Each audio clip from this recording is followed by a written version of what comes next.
Olá pessoal, bem-vindos à TV Galáctica. Você está entrando no programa Conexão X. Eu sou Cris de Pascoal. Estou aqui com a doutora Silvana Elau. Ela é diretora da Neolíder, ela é coach, ela é mestre em psicologia e ela vai dar muitas dicas legais pra gente.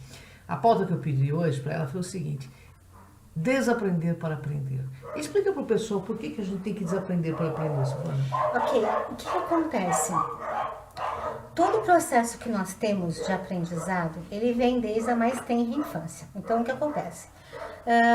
As situações que vão acontecendo com a gente, emocional, o que é bom, o que não é bom, elas acabam sendo guardadas de modo inconsciente, tá? Dentro da gente, no nosso cérebro. Toda vez que alguma situação chega a acontecer de forma parecida ou igual, ou mesmo você entende que é parecida, o tipo de resposta tende a ser o mesmo. Qual é o problema de tudo isso? A gente estava conversando muito sobre neuropsicologia, neurociência. Então, tem um autor chamado Antônio Damasio. Ele trabalha muito com essa questão de você gravar as emoções, as situações emocionais no seu cérebro. Então, você pode ter a glória refletida e a culpa por associação. O que significa isso? Interessante. Então, ela é assim: quando existe alguma situação que você passa, que gera prazer, né, coisas que você se sente bem, confortável, você grava no seu cérebro como: olha, essa minha ação funciona nessa circunstância. Quando você já tem um problema em que você vai passar, que não é legal para você, você se sentiu desconfortável, gerou desprazer, você guarda no seu cérebro como: olha, toda essa situação é perigosa, eu corro risco. Interessante. Eu corro risco, eu não posso passar nem de perto por isso, porque eu posso ser aniquilado por alguma coisa. Bem, então isso fica de modo inconsciente e você começa a jogar as informações, os inputs emocionais no seu cérebro, muitas vezes sem ter o ato reflexivo, né? Que a gente acaba sendo mais impulsivo do que outras coisas. Então, existe uma condição chamada reforço ou automatismo cerebral. O que é esse automatismo cerebral? É que quando você, à medida que você faz as mesmas respostas, tanto para condição de prazer quanto de desprazer, aquele lado cerebral seu vai sendo sempre enviado pelo mesmo trajeto. Você não tem outro tipo de ação cerebral, neuronal, para buscar novas soluções. Então, você fica sempre no automático, chamamos de automatismo, que é o inverso da flexibilidade mental.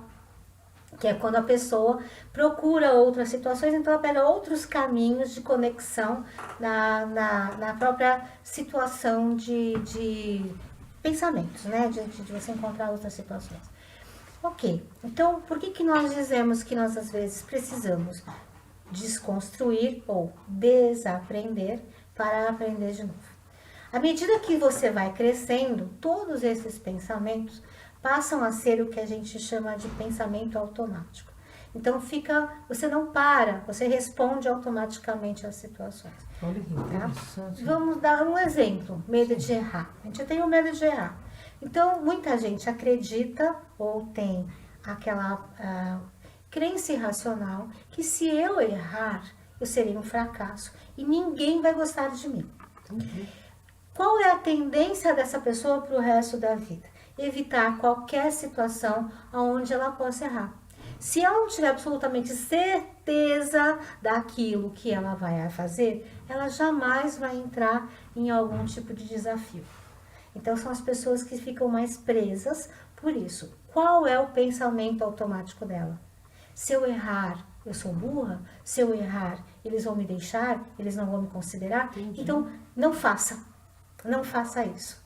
Então, muitas vezes, eu não sei se vocês já passaram por isso, né? Eu já passei muito por isso. Então, vamos compartilhar. A gente, às vezes, está assim, numa aula ou num debate e a pessoa fala uma coisa e você fica lá por dentro querendo falar, eu sei, chega na hora H, você não fala e o outro fala e fala, tá vendo? Eu sabia, eu tinha que ter falado. É engraçado isso, né?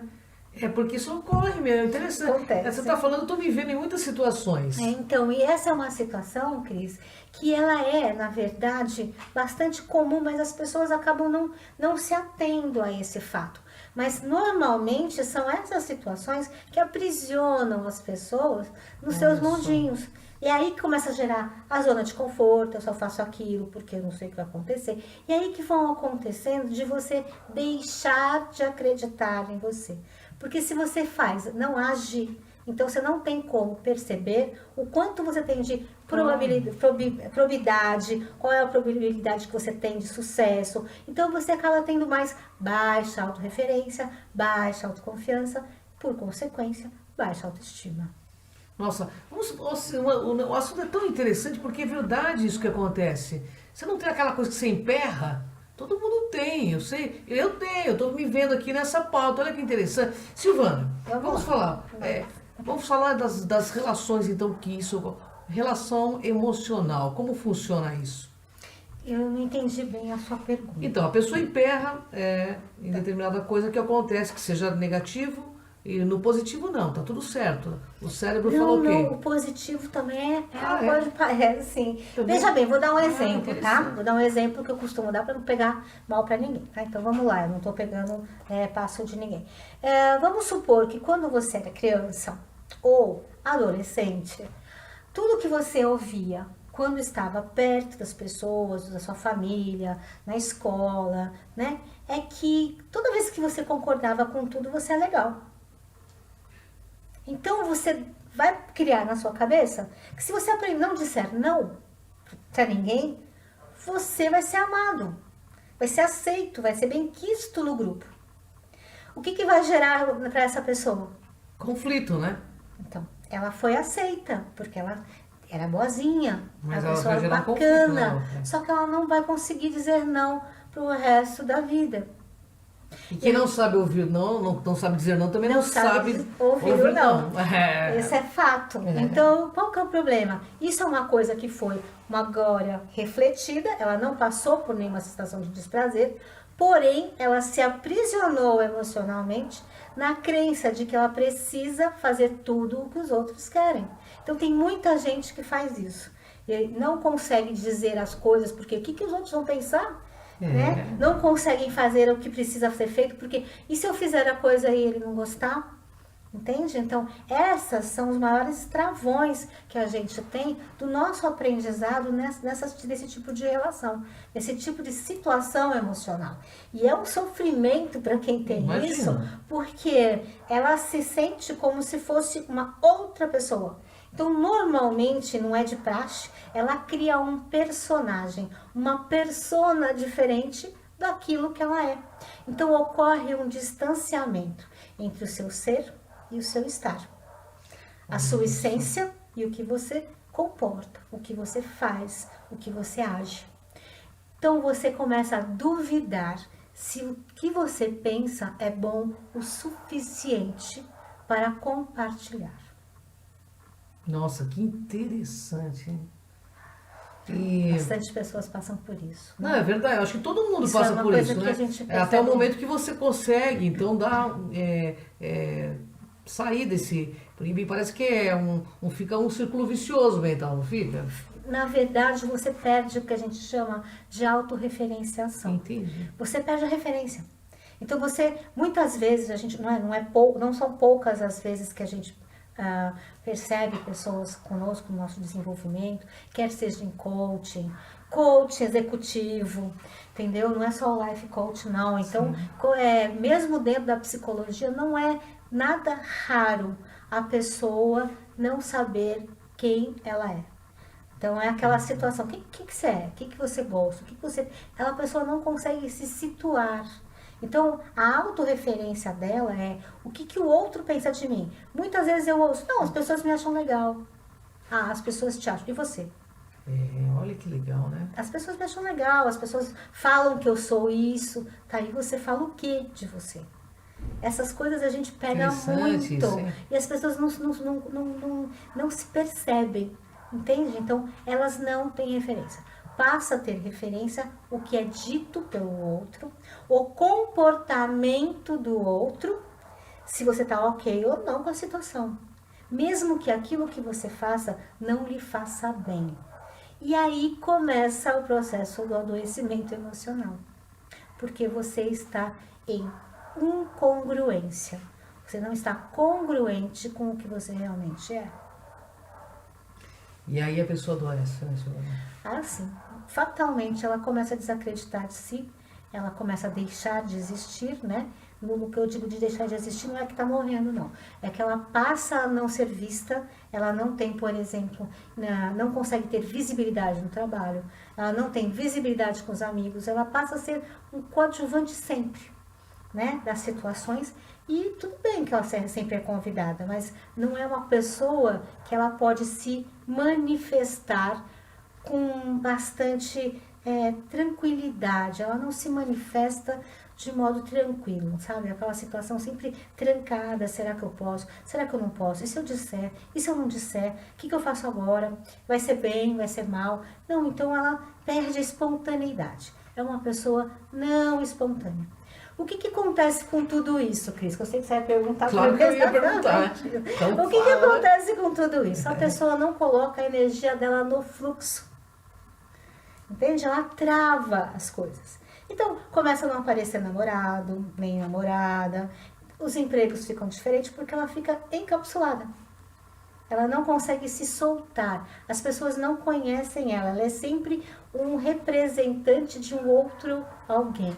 Compreende? Então, quando a pessoa começa a ter visibilidade, soltar suas energias, soltar o que ela é de verdade, pôr pra frente o que ela pensa, independente do que vai ser, se a pessoa vai gostar ou não, tudo bem, somos amigos, a gente se gosta, a gente só não pensa igual, tá tudo certo. Vamos em frente, entende? Quando ela começa a fazer isso, ela passa a ser vista. Aí ela passa a existir em conformidade e congruência do ser e estar. Teve uma pessoa que uma vez me disse, há muito tempo atrás, que a solidão é a distância entre o seu ser e estar. Entre o que você está manifestando e a sua essência. E isso é a coisa mais séria do mundo.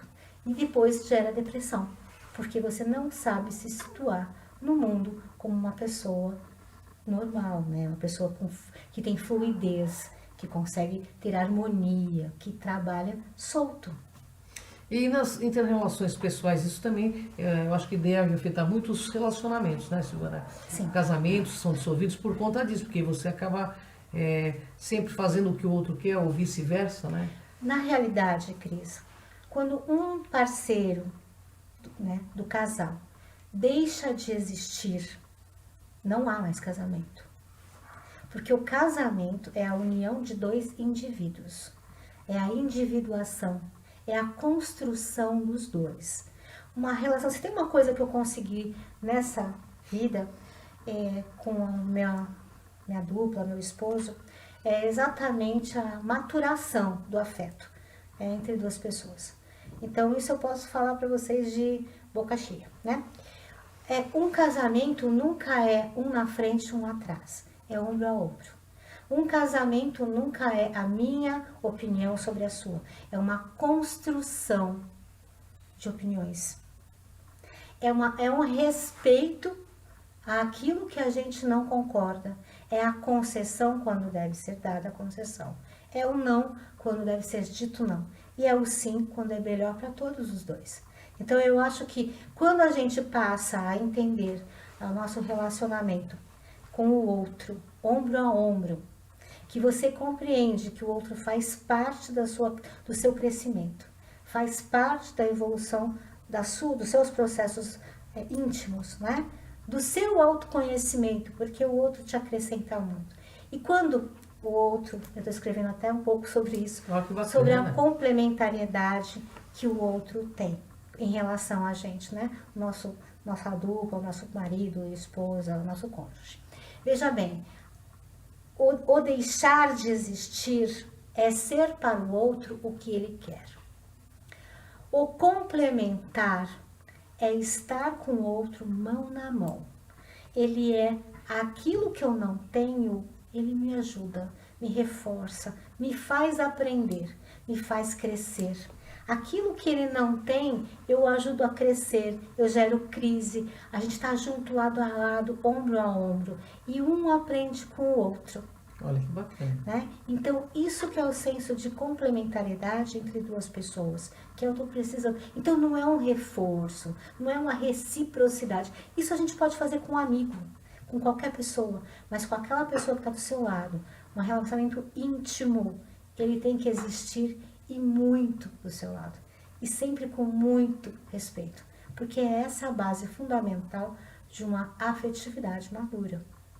Nossa, que bacana. Silvana, nós vivemos hoje um momento de mudança. Eu vou te perguntar isso porque você, como mestre em psicologia, vai poder ajudar bastante, né, os nossos telespectadores e internautas aí da TV Galáctica e da Cron TV. Esse momento atual, parece que as pessoas têm medo de mudança, a gente percebe isso. Isso também é um reforço que nós temos cerebralmente de não querer mudar ou de experimentar o novo. Como que funciona isso mentalmente? Na realidade é assim, né? Todo novo pra gente, ele é algo... Qual que é o maior medo que nós temos, Cristina? Qual é o maior medo? É a morte. A morte, né? É a morte. É a raiz, né? É o medo raiz de tudo, é a aniquilação.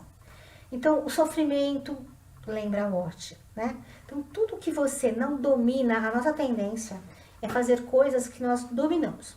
É uma tendência que nós temos. Por isso que o novo pra gente acaba ser sempre assustador, não digo, mas dá medinho, dá um medo. Por mais que é aquela tal coisa, eu brinquei outro dia com a pessoa, tá bom, você tá com medo do novo, tá? Se eu te pagar uma viagem para um cruzeiro, que você nunca andou de navio, vai dar a volta ao mundo, você vai? Ah, vou. Então, você não tem medo do novo. É verdade. Você entende? Então, não é bem isso. São situações que nos geram desconforto interno. Então, essas situações que geram desconforto, que você não sabe se vai dar conta, que você não sabe como é que vai ser o resultado, se vai ter realmente repercussões negativas para você ou não, elas são coisas que nos travam. Elas não permitem que nós vamos adiante. Então, elas nos seguram, tá? É essa que deixa a gente mais na zona de conforto. Por outro lado, qual que é o problema do autoconhecimento, que a gente fala tanto, que eu adoro, né? Faço isso. A situação é o seguinte, a gente vê que a gente não é legal. Não é bem aquilo que a gente imaginou que a gente fosse. À medida que a gente vai se estudando, vai se pesquisando, a gente percebe que nós não somos tão legais assim. Que a gente tem muita coisa para arrumar. Então, ontem mesmo eu estava com uma pessoa, ela falou, nossa, eu preciso arrumar muita coisa em mim. E eu falei, que bom que você está vendo isso. Porque já é um grande caminho. Enxergar isso é 50% de qualquer cura. Então, vamos em frente. Você está lúcido. A pessoa está lúcida. Né? Porque quando a gente começa a fugir do autoconhecimento, a nossa tendência é querer controlar pessoas, controlar situações, para que não saia daquele âmbito de variáveis, é muito grande. E as pessoas controladoras normalmente não são seguras. A grande maioria, ok? Então, a necessidade de controle é porque ela simplesmente não sabe o que vai ser de resultado. Então, precisa ser tudo igualzinho, todas as variáveis muito parecidas, para poder realmente ter o resultado que ela espera. Porque se não tiver, ela não sei se ela vai saber lidar com aquela diversidade. A gente não sabe o que vai gerar aquilo. E como quebrar esse padrão tão incutado, às vezes, no nosso cérebro, para poder aceitar o novo? Então, essa é uma questão que dá do nosso começo. Vamos desconstruir para reconstruir. Ok, se errarmos, qual o problema? Se a gente não for bem sucedido, qual vai ser o máximo que vai acontecer? Desde que não seja a morte, a gente consegue reavaliar. Né? Desde que não seja algo muito difícil, uma coisa que vai traumatizar demais. Mas muitas das vezes os nossos monstros mentais são maiores do que as próprias situações. Entende? Então, o que eu verifico, ou com mais de 15 anos, 20 anos de trabalho nesse sentido, é que as pessoas criam as suas próprias defesas contra o autocrescimento. Por quê? Porque elas acabam tendo medo do insucesso. Elas colocam o erro, o fracasso como um insucesso total. E não é temporário, não é permanente. A gente pode se sentir mal, pode ficar mal por um tempo, mas daqui a pouco levanta, vamos em frente, dá a volta por cima, vamos continuar. Se não deu de um jeito, vamos por outro. Isso é tentar reconstruir um novo caminho mental. E falar assim, não, é possível. Né? Agora, qual que é o outro problema que eu vejo aí nos nossos processos de desafio? A gente quer mudar de 0 para 100. Entendi. Não existe isso.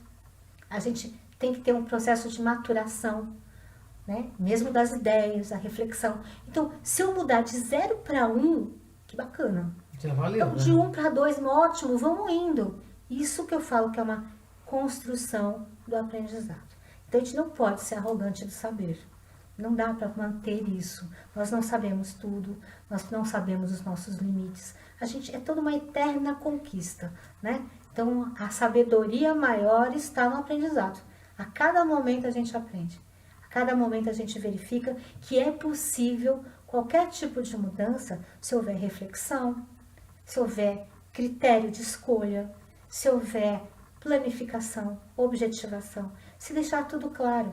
Enquanto a gente foge das coisas, a gente não consegue ver o problema. Nossa, que bacana que você falou, né? Ó, percebeu, pessoal?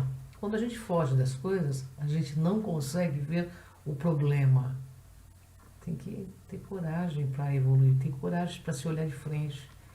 E autoconhecimento é a chave. Não existe outra chave, gente. Eu pesquiso há 30 anos e é muito difícil. Eu mesmo pareço uma sonda psíquica, mudar minha própria profundidade, viu, Silvana? Não é brincadeira.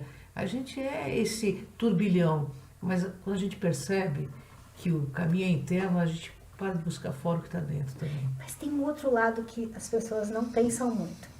A gente tem esse lado que é o turbilhão, nós temos o lado da escuridão, mas a gente tem tanta coisa boa que só o autoconhecimento nos traz, que é uma perda de tempo, tanto sofrimento.